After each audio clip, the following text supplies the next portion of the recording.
Cinema hero అయ్యండి దయచేసి ఎవరు పెళ్లి చేసుకోకండి, చేసుకుంటే నరకమే అని చెప్పేసి అయితే యాక్టర్ రవిమోహన్ గారు అయితే చెప్పడం జరిగింది.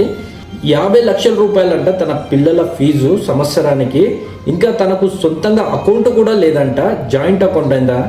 చిన్న ఏ అమౌంట్ తీసినా వాళ్ళ భార్య ఎందుకు తీస్తున్నావు, దేనికి తీస్తున్నావు అని చెప్పేసి క్వశ్చన్ల మీద క్వశ్చన్స్ అరేంజ్మెంట్ చేసేదంట. తన సొంత పిల్లలను చూసుకోవడానికి కూడా ఇప్పుడు అవకాశం ఇవ్వట్లేదంట. ఎంతో బాధతో అయితే తనైతే ప్రజెంట్ అయితే మీడియా ముందుకు అయితే వచ్చాడు.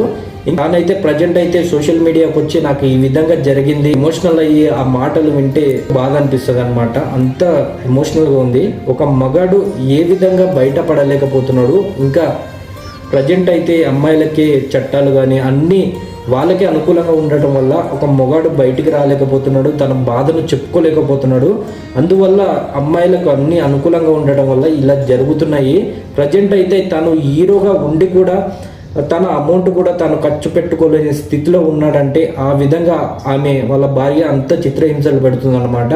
ప్రస్తుతం అయితే తన పిల్లలను చూసుకోలేక, తాను వాళ్ళ భార్యకు దగ్గర లేక చాలా అయితే చిత్రహింసలు పడుతున్నా అని చెప్పేసి అయితే సోషల్ మీడియాలో అయితే ఇప్పుడు ప్రజెంట్ అయితే ముందుకొచ్చిండు. ఇలా అమ్మాయిలు అయితే ఈ విధంగా చేయడము, ఎక్కువగా టార్చర్ చేయడం వల్ల చాలా మంది అయితే అబ్బాయిలు సూసైడ్ చేసుకుని చనిపోతున్నారు. ప్రజెంట్ అయితే ఇప్పుడున్న సొసైటీలో అబ్బాయిలు అయితే బయటికి రాలేకపోతున్నారు, అలాగే బయట పెట్టలేకపోతున్నారు.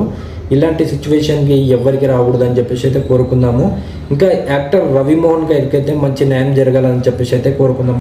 ஒருத்தரோட வாழ்க்கையில் விளையாடக்கூடாது, ஒருத்தரோட இமேஜில் விளையாடக்கூடாது. என்ன நடந்துச்சு உங்களுக்கு எப்படி தெரியும்? இப்போ இருந்து பாருங்க 2 நாள் முடியுமா? இல்லை, இப்போ இருந்தவங்களுக்கு தானே தெரியும் என்ன ஆம்பளை பொம்பளை, என்ன ஃபெமினிசம். தெரிச்சு தானே ஓடி வந்தேன் நான். அந்த லைஃப் பிடிக்கலன்னு